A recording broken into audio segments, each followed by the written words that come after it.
Hello. अस्सलाम वालेकुम guys. तो हम आपको दोबारा अपने चैनल पर खुश आमदीद कहते हैं। आज का हमारा मौजू है फ़लस्तीन मुकाबला इसराइल। तो वीडियो की जानिब बढ़ने से पहले आप हमारे चैनल को सब्सक्राइब कीजिए और नोटिफिकेशन बेल को दबा दें ताकि आपको लेटेस्ट आने वाली वीडियोस की नोटिफिकेशन मिल सके। तो चलिए इस वीडियो का आगाज़ करते हैं। तारीख़ी पस मंज़र: इसराइल और फ़लस्तीन तनाज़ा।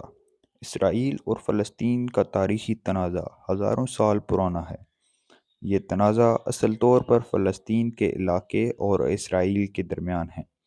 दोनों जगहों की तारीख़ में कदीम मजहबी और तारीख़ी मकामात शामिल हैं, जैसे क़द्दस यरूशलेम। 1947 में सरहदों का तयन और इसराइल की तश्कील के बाद तनाज़ा की असल अशद हद तक शुरू हुआ। इसराइल की सेटलमेंट्स के बढ़ने ने मसले को और भी पेचीदा बनाया। ये तारीख़ी तनाज़ा अब भी जारी है और इंसानी हकूक़, इलाकाई तौर पर मजहबी और मजहबी तौर पर भी पेचीदा है। फ़लस्तीन और इसराइल के तारीख़ी वाक़यात: सन 1947 तक़सीम पाकिस्तान। बरतानवी राज के ख़त्म होने के बाद बरतानवी खुद मुख्तार के कानून से इसराइल और फ़लस्तीन की इक़साम की तस्दीक करते हैं। सन 1948 नकब का जंग: इसराइल की तश्कील के बाद इसराइल और फ़लस्तीन के दरमियान नकब का जंग आगाज़ होती है। सन 1967 छः सतूनी जंग: इसराइल ने फ़लस्तीन, मिस्र और सूरिया के साथ जंग की एक सीरीज़ का आगाज़ किया, जो इनके इलाकों को कब्ज़ करने के बाद ख़त्म हुआ। सन 1979 इसराइल और मिस्र का अमन का मुआहदा: मिस्र ने इसराइल को तस्लीम कर लिया और अमन का मुआहदा करने का फ़ैसला किया। सन 1993 ओस्लो अमन मुआहदा: इसराइल और फ़लस्तीन के दरमियान ओस्लो अमन मुआहदा की तश्कील हुई, जिसने इनके माबैना रिश्तों को सलामती और आईनी हैसियत देने का मकसद रखा।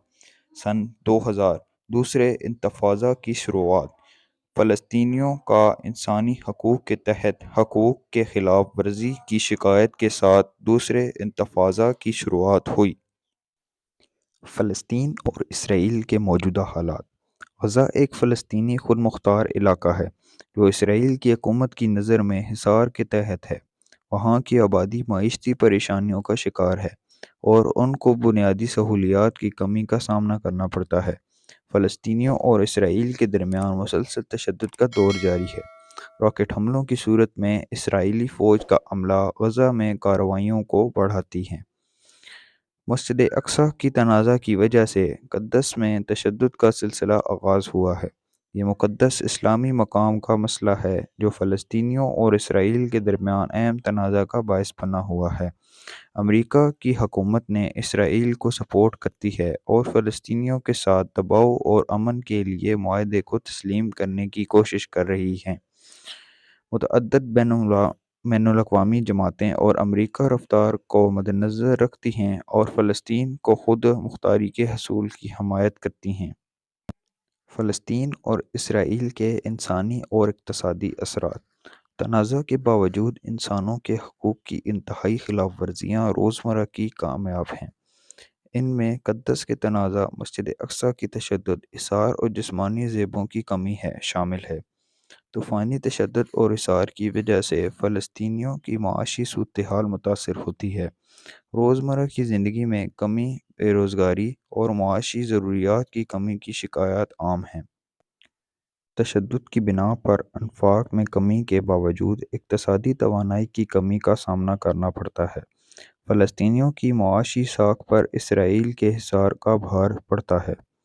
ज़मीन की तशद्दुद की बिना पर फलाह व बागों की तबाही और ज़मीनों के ज़ब्त का मसला बनता है। इसराइल के हिसार की वजह से फ़लस्तीनी तिजारत पर रुकावट आती है, जो इनकी माशी तवानाई को मुतासर करती है।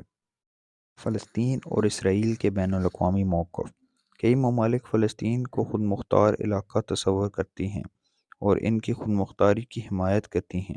ये ममालिक फ़लस्तीन को एक इलाका की शक्ल में तस्लीम करती हैं। امریکہ نے اسرائیل اور کچھ عرب ممالک کے ساتھ امن کے لیے معاہدہ کی تسلیم کرنے کی کوشش کی ہے۔ ان معاہدات میں محدود تعداد میں عرب ممالک شامل ہیں جو اسرائیل کو تسلیم کرتی ہیں۔ بین الاقوامی جماعتیں جیسے متعدد اقوام OIC سے تنازع کے مسئلے کا حل تلاش کرنے میں مدد فراہم کرتی ہیں اور ان امن معاہدوں کی تسلیم کے لیے کوشش کرتی ہیں۔ قدس کے تنازع کی وجہ سے دنیا بھر کے ممالک توجہ ہوتی ہے۔ مسجد اقصیٰ کی تنازع مسجد اقصیٰ کی حیثیت اور اس کی حفاظت کا مسئلہ ہے جو بین الاقوامی توجہ حاصل کرتا ہے۔ متعدد اقوام کے زیر اہتمام انسانی حقوق کی حفاظت کی کوشش کرتی ہیں اور تنازع کی متضررین کی مدد فراہم کرنے کی کوشش کرتی ہیں۔ فلسطین اور اسرائیل کے امن کے امکانات۔ متعدد اقوام کی جانب سے فلسطینیوں کی خود مختاری کی حمایت جاری ہے اور امن کی تلاش کو بڑھانے کی کوشش کی جا رہی ہے۔ بین الاقوامی دباؤ امن کی توقعات کو بڑھا سکتی ہے۔ امن کے لیے اہم ہوتا ہے کہ فلسطینیوں کو معاشی توانائی ملے تاکہ وہ مستقبل کی خود مختاری کی طرف پیش بڑھ سکیں۔ اسرائیل اور فلسطین کے درمیان تشدد کو کم کرنے اور دوسرے انتفاضہ کو روکنے کے لیے معقول حل تلاش کرنا ضروری ہے۔ اسرائیل اور فلسطین کے درمیان کسی بھی مستقبل کے امن کے معاہدے کی بنیاد بنانے کی تلاش کی جا رہی ہے۔ امریکہ کی کردار بھی اہم ہوتا ہے اور امریکہ حکومت کا کردار جسمانی تشدد کی کمی کے لیے اہم ہے۔ امید ہے آپ کو یہ ویڈیو پسند آئی ہوگی۔ ایسی اور ویڈیوز کے لیے اس چینل کو سبسکرائب کریں اور نوٹیفیکیشن بیل کو آل پر سیٹ کر دیں۔ تو اس ویڈیو کو لائک کرنا نہ بھولیے گا۔ شکریہ۔